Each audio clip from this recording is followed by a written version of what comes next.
Hello and welcome to knowledge of standard.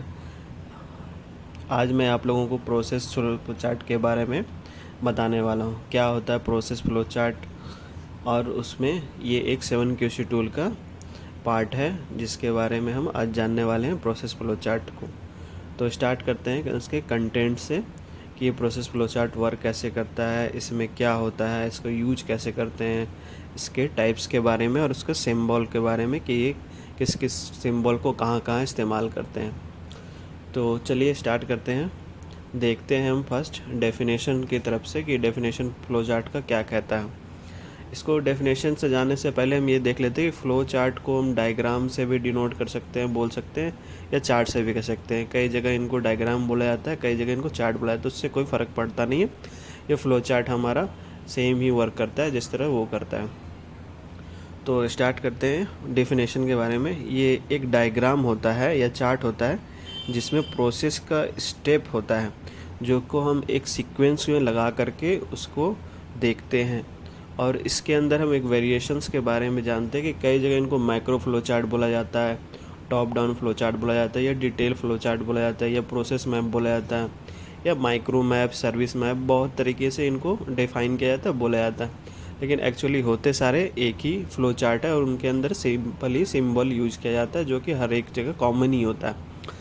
तो ठीक है, हम इस प्रकार से आगे देखते हैं कि ये कितने टाइप्स के होते हैं और अलग अलग कौन कौन से होते हैं ये फ्लो चार्ट के बारे में। तो जैसे कि देखते ज़्यादातर ये दो टाइप्स के होते हैं, माइक्रो और माइक्रो। तो हम वो आगे देखेंगे, लेकिन हम स्टार्ट करते हैं कि हम इसका इस्तेमाल कब करते हैं और कहाँ करते हैं। तो ये एक है कि पहला हम इसके बारे में तो कि प्रोसेस कैसे काम कर रहा है, उसे किस तरीके से बनाया गया है, उसको जानने के लिए हम प्रोसेस फ्लो चार्ट का यूज करते हैं। और देखते हैं कि इसको हम इम्प्रूवमेंट के लिए इस्तेमाल कर सकते हैं या कम्युनिकेशन कर सकते हैं कि हाँ किस तरीके से हमारा प्रोसेस एक दूसरे से लिंक है, वो क्या काम कर रहा है और उसके फ़्लो क्या हैं, उसके फ़्लो के बारे में जानने के लिए। उसके बाद हम देख रहे हैं कि उसके अंदर हम कुछ भी जो भी हमारा प्रोसेस या एक्शन या एक्टिविटी वर्क कर रहा है उसको किस तरीके से हम आइडेंटिफाई कर सकते हैं या उसको डॉक्यूमेंट कर सकते हैं, मतलब नोट डाउन करके, ताकि हमारा इन फ्यूचर अगर उसमें कुछ चेंज आए या फिर जो भी अगर इम्प्रूव करना हो तो हम उसको कर सकते हैं ईजिली। और किसी प्लानिंग को या प्रोजेक्ट के प्लानिंग को लेकर के हम इसको आगे हम प्रोसेस फ्लो डायग्राम के थ्रू समझ सकते हैं। तो ये हम इस तरीके से इसको हम यूज कर सकते हैं। आगे हम चल के देख रहे हैं कि इसके प्रोसीजर क्या क्या हो सकते हैं। कि प्रोसीजर में हम स्टार्ट करते हैं टाइटल से, कि हम टाइटल में उसको नोट डाउन करते हैं। फर्स्ट में उसके टाइटल को डिफ़ाइन करते हैं कि कौन सा प्रोसेस है। उसके बाद हम नेक्स्ट में जाते हैं, डिस्कस करते हैं कि उसकी बाउंड्री क्या क्या हो सकती है। बाउंड्रीज करने के बाद हम उसके ब्रेनस्टॉर्मिंग एक्टिविटीज़ को लेते हैं ताकि हम उसको हम नोट डाउन करें कि उस एक्टिविटी में क्या क्या हम आगे उसको अरेंज करके लगा करके उस पर प्रॉपर सीक्वेंस में रख सकें और उसको एक डायरेक्शन दे सकें कि वो एक प्रॉपर वे में जाए और हमें एक सिंपल इनपुट टू आउटपुट कोई रिजल्ट दे। इसलिए हम इसको पीएफडी की प्रोसीजर के अंदर ही काउंट करते हैं, एक डायरेक्शन दे करके। उसके बाद हम आगे इसके फ़्लो चार्ट के रिव्यू करते हैं पूरी टीम के साथ या अपने जो भी वर्कर, सुपरवाइज़र या सप्लायर या कस्टमर एंड पे, ताकि हम इसमें अगर कोई एक्टिविटी मिस हुई हो या फिर ऐड ऑन करना हो तो वो हमारे लिए इजीली हो सके। तो ये हमारा सिंपल वे में प्रोसीजर है, जैसा कि आप लोग वीडियो में देख पा रहे हैं। अगर पढ़ना चाहते हैं तो इसको पॉज करके आप पढ़ सकते हैं और आगे हम इसको समझते हैं कि इसके टाइप्स क्या क्या हो सकते हैं, जैसा कि हमने पहले बता रखा। बेसिकली इसके दो ही टाइप्स हम काउंट करते हैं कि माइक्रो लेवल और माइक्रो लेवल। तो माइक्रो लेवल को हम एक हाई लेवल फ्लो चार्ट बोलते हैं, जो कि कॉमनली इनको यूज़ किया जाता है। माइक्रो लेवल के नाम से ज़्यादातर इंडियन इंडस्ट्री में यूज किया जाता है।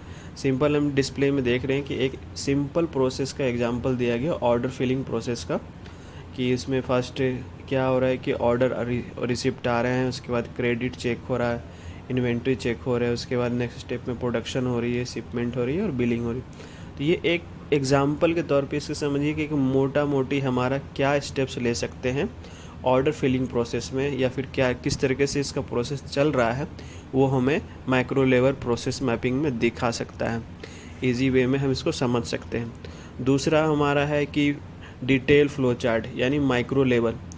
मतलब सेम उसी प्रोसेस के अंदर कितने सब प्रोसेस हैं या फिर कितने मिनिमम एक्टिविटीज़ हैं जो ऐड ऑन हो सकती है या फिर फुल्ली डिटेल्ड हो, जहाँ पर कोई भी पार्ट या कोई भी एक्टिविटी मिस ना किया जाए, तो उसी को माइक्रो लेवल मैपिंग के नाम से भी जानते हैं। तो यही दो चीज़ जो है हमारे लिए समझना ज़्यादा ईजी है कि types of process flow chart ये हो सकते हैं।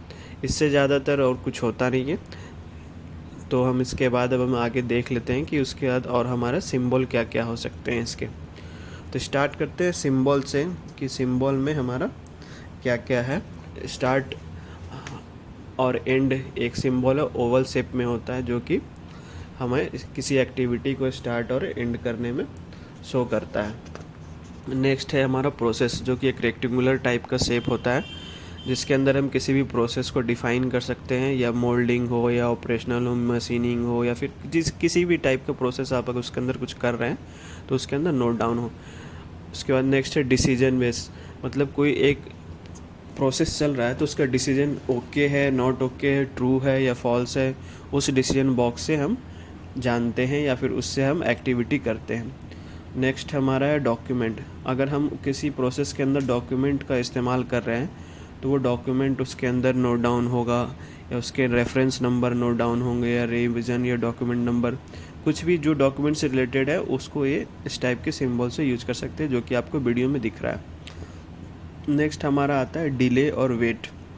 डिले और वेट, अगर हम कोई प्रोसेस मल्टीपल प्रोसेस हो रहा है, उसमें कहीं डिले हमें या वेटिंग करना पड़ रहा है, तो उसके लिए हम इस सिंबल को यूज करके डायरेक्शन और फ्लो को समझ सकते हैं, या फिर डिले को हम उसी को नोट डाउन करके एक प्रोसेस को शो कर सकते हैं कि हमारा ये डिले और वेटिंग टाइम है।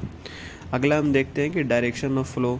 ओवरऑल जो प्रोसेस हमारा चल रहा है उसको डायरेक्शन देने के लिए कि वो किस डायरेक्शन में जा रही है, उसी के लिए हमें ये एरो का निशान को यूज किया जा रहा है सिंबल के तौर पे।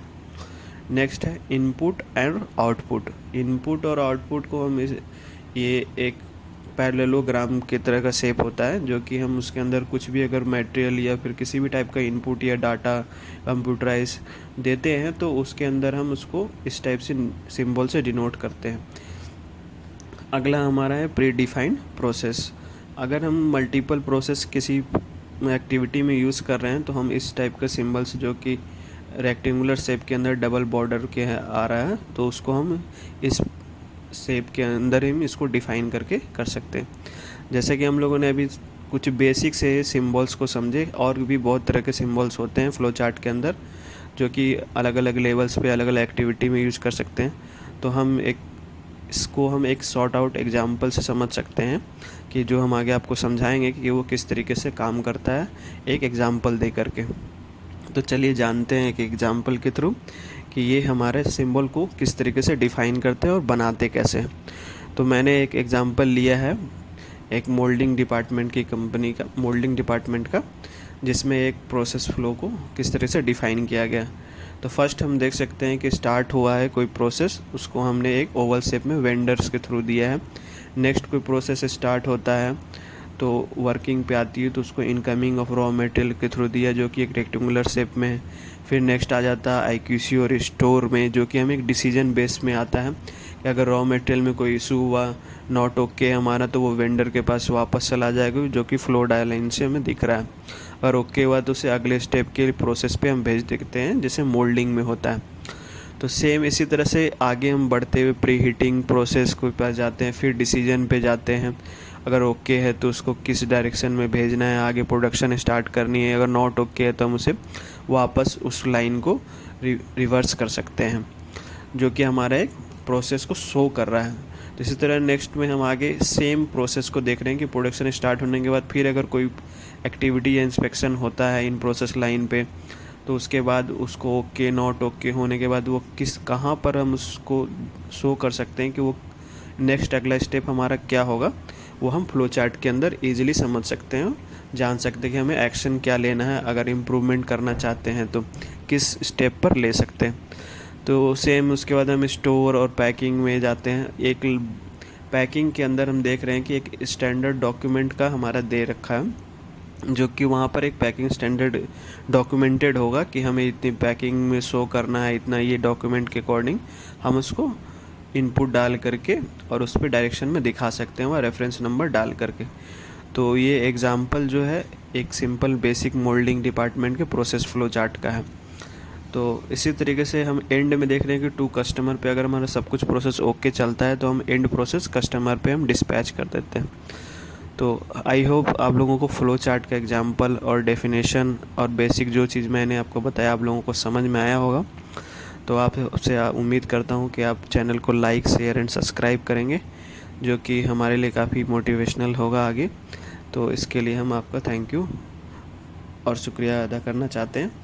आगे जानने के लिए और स्टेप 7 QC के बारे में जानने के लिए चैनल को सब्सक्राइब करके रखें और नोटिफिकेशन